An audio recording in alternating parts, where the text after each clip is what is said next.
Commerce അച്ചീവേഴ്സിൻ്റെ പുതിയൊരു വീഡിയോയിലേക്ക് സ്വാഗതം. MG university degree admission 2024 MG university ഡിഗ്രിയുടെ സപ്ലിമെൻ്ററി അപേക്ഷിക്കാനുള്ള തീയതി ഇന്നുകൂടി നീട്ടിയിരിക്കുകയാണ്. ഇന്ന് 4 മണി വരെ സപ്ലിമെൻ്ററി അപേക്ഷ സമർപ്പിക്കാനായിട്ട് സാധിക്കും. അപ്പോൾ സപ്ലിമെൻ്ററി അപേക്ഷ സമർപ്പിക്കാൻ സാധിക്കുന്നത് ഇതുവരെയും അപ്ലൈ ചെയ്യാത്ത വിദ്യാർത്ഥികൾക്കും അപ്ലൈ ചെയ്യാനായിട്ട് സാധിക്കും.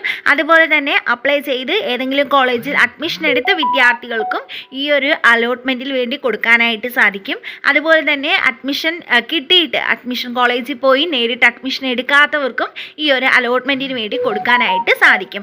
അതുപോലെ തന്നെ SSC ST കാറ്റഗറിയിൽ വരുന്ന വിദ്യാർത്ഥികൾക്കുള്ള സ്പെഷ്യൽ സപ്ലിമെൻ്ററി അലോട്ട്മെൻറ്റിനും ഇന്ന് വൈകിട്ട് 4 മണി വരെയാണ് അപേക്ഷിക്കാനായിട്ട് സാധിക്കുന്നത്.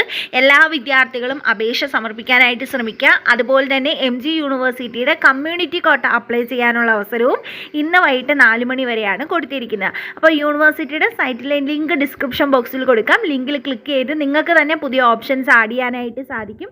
അവിടെ നിങ്ങളുടെ ആപ്ലിക്കേഷൻ നമ്പറും പാസ്വേഡും ഉപയോഗിച്ച് ലോഗിൻ ചെയ്ത ശേഷം നിങ്ങൾക്ക് സപ്ലിമെൻ്ററിയിലേക്ക് ഓപ്ഷൻസ് രജിസ്റ്റർ ചെയ്യാനായിട്ട് സാധിക്കും. അപ്പോൾ ഏതൊക്കെ കോളേജ് വേണമെന്നുള്ളത് സെലക്ട് ചെയ്ത് അല്ലെങ്കിൽ ഏതൊക്കെ ഓപ്ഷൻസ് വേണമെന്നുള്ളത് നിങ്ങൾക്ക് സെലക്ട് ചെയ്ത് കൊടുക്കാനായിട്ട് സാധിക്കും. അപ്പോൾ ഏതെങ്കിലും വിദ്യാർത്ഥികൾ ഇതുവരെ അപ്ലൈ ചെയ്യാത്ത വിദ്യാർത്ഥികളുണ്ട്, അല്ലെങ്കിൽ ഇതുവരെ അഡ്മിഷൻ കിട്ടാത്ത വിദ്യാർത്ഥികളോ, അല്ലെങ്കിൽ കിട്ടിയിട്ട് കോളേജ് ഇഷ്ടപ്പെടാത്തത് കൊണ്ടോ അല്ലെങ്കിൽ ദൂരക്കൂടൽ കൊണ്ടൊക്കെ അഡ്മിഷൻ എടുക്കാതെ വിട്ടുപോയ വിദ്യാർത്ഥികൾക്കും ഈ ഒരു അവസരം ഉപയോഗപ്പെടുത്താനായിട്ട് സാധിക്കും. അപ്പോൾ നിങ്ങളുടെ ഫ്രണ്ട്സ് ആരെങ്കിലും ഉണ്ടെങ്കിൽ അവർക്കൊക്കെ ഈ വീഡിയോ ഒന്ന് ഷെയർ ചെയ്ത് കൊടുക്കുക. എത്രയും പെട്ടെന്ന് തന്നെ അവരോട് രജിസ്റ്റർ ചെയ്യാനായിട്ട് സാധിക്കും.